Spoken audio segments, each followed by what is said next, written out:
दास गुप्ता जी, आज क्या रहा, क्या पूरा जो मामला था एसटी मीडिया बनाम यशवंत सिंह? नहीं, आज ये मैटर एविडेंस के लिए था, दूसरे साइड के गवाह के लिए था, जिसमें एसटी मीडिया को सारे गवाह लेकर यहाँ आने थे। उन्होंने 7 विटनेसेस के नाम दिए हैं जो पर्सनल विटनेसेस थे, और 2 विटनेस हैं इनके ऑफिशियल विटनेस। सबसे पहला मेरा ऑब्जेक्शन ये था कोर्ट के अंदर कि इन्होंने सिर्फ 2 गवाह के एफिडेविट यहाँ फाइल किए हैं और बाकी 5 का नहीं दिया है। किन 2 के फाइल किए हैं? प्रमोद जोशी और मनोज भार्गव, इन दोनों का दिया था।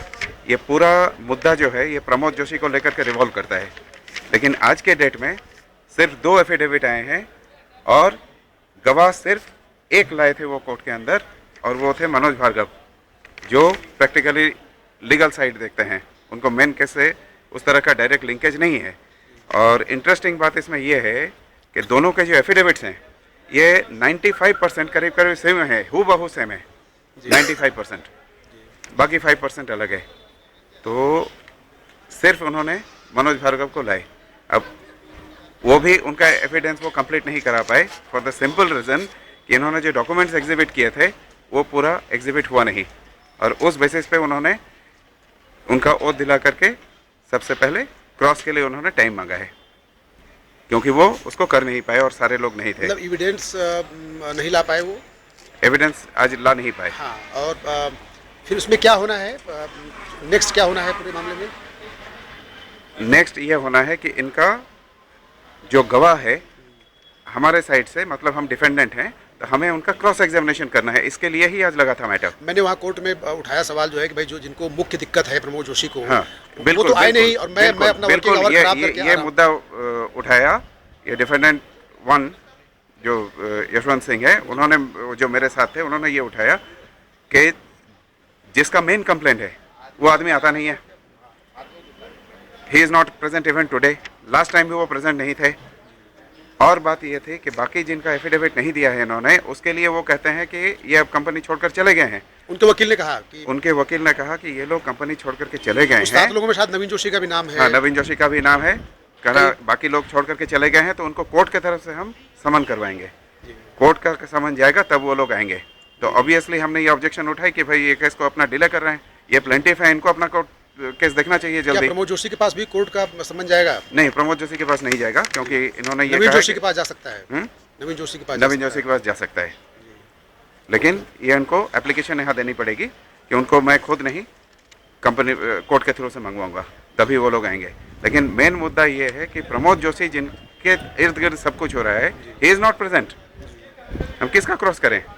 दूसरे का कर सकते हैं, लेकिन वो भी नहीं हुआ क्योंकि इनके डॉक्यूमेंट पूरे नहीं थे। जिन पे आरोप लग रहा है वो तो बंदा बार बार हाजिर हो रहा है, है ना, जो आरोप लगा रहा है वो बंदा आराम सोया हुआ है। अब यही एटीट्यूड अब तक तो इन लोगों ने बरकरार रखा है जी। इसमें। अच्छा, अगली डेट कब है? अगली डेट है 5 मई जी। नाउ इसमें एक बात है जी। कोर्ट ने एक पर्टिकुलर टाइम दिया था जी। कि 5 मई के पहले जी। आप इसको पूरा एविडेंस खत्म करिए। मतलब ये कि अभी प्लेंटिफ का एविडेंस होगा, उसके बाद हमारा एविडेंस था। जी। ये सारे चीज़ों को कंप्लीट करने के लिए जज ने ये कहा था कि भाई आप कंप्लीट करिए, लेकिन चूंकि ये लोग कर नहीं पाए और फर्दर टाइम देना ये जॉइंट रजिस्ट्रार के लिमिट के बाहर है, उनके जुरिस्डिक्शन में नहीं है, क्योंकि ये कोर्ट का ऑर्डर है। तो उन्होंने कोर्ट के सामने ही रख दिया है, और दूसरे साइड से ये कहा कि आप कोर्ट में जा करके ऑनरेबल जज के पास उनसे आप टाइम लीजिए। मतलब रजिस्ट्रार के पास लोगों ने टाइम मांगा और जो है हाँ, क्रॉस क्वेश्चन के लिए। यस। लेकिन रजिस्ट्रार ने कहा कि मेरे अधिकार क्षेत्र में नहीं है। अब नहीं, उन्होंने नहीं कहा, लेकिन इट इज अंडरस्टूड। नहीं, इट इज अंडरस्टूड कि जो कोर्ट ने टाइम दिया है उसका पावर नहीं है इनको बढ़ाने का। वो ऑनरेबल कोर्ट ही बढ़ा सकती है। इसलिए 5 मई को ये मैटर फिर से कोर्ट के सामने लगेगा, जहां ये लोग कहेंगे कि हमें और टाइम चाहिए। So till now they have not been able to do anything, although we are prepared for the cross, लेकिन आज ये हो नहीं पाया। लेकिन जिस तरह से मैं बार बार कोर्ट में प्रेजेंट हो रहा हूँ और ये लोग जो पूरे आरोप लगाए हैं उसमें मतलब जो अभी दिख रहा है कि कहीं न कहीं लगातार ये लोग डिफेंसिव हैं आरोप लगाने वाले। तो क्या ऐसा भी हो सकता है कि इस मामले में हम भी बाद में एक सूट दायर कर सकते हैं इन लोगों पे कि हमारा जो वर्किंग आवर खराब हुआ, जो हम मानसिक रूप से परेशान हुए, उसका हमें जो है भुगतान चाहिए, हमें उसके? नहीं, आपका प्रश्न ठीक है, लेकिन अभी it is too premature. जल्दी ये आप कर सकते हैं, लेकिन वो स्टेज तब आएगा जब ये केस फाइनली डिसाइड हो जाएगा, दोनों साइड के गवाहों के बाद, आर्गूमेंट के बाद। अगर हमारे फेवर में जाता है उस समय आप एप्लीकेबल होंगे, इसके लिए एलिजिबल होंगे कि भाई इतना हमारा पैसा, इतना टाइम और इतना हैरेसमेंट हमें हुआ है, हम डैमेज क्लेम कर सकते हैं एट दैट स्टेज। चलिए धन्यवाद, आपने जो है बड़ी बहादुरी से हम लोगों का जो है केस को लड़ा है, और सारे कई साथी हम लोग के उपस्थित प्रेजेंट नहीं हो पाते हैं, लेकिन फिर भी आप हम लोगों के जो है हौसले को बनाए रखे हुए हैं। नहीं, आप इसलिए उनको धन्यवाद। पूरा भरोसा दीजिए कि हमारा केस अच्छा है, हम अच्छे स्टैंड के ऊपर खड़े हैं और मैक्सिमम चांस है कि हम इसको जीत कर ले जाएंगे। Okay sir, thank you sir, thank you. Welcome.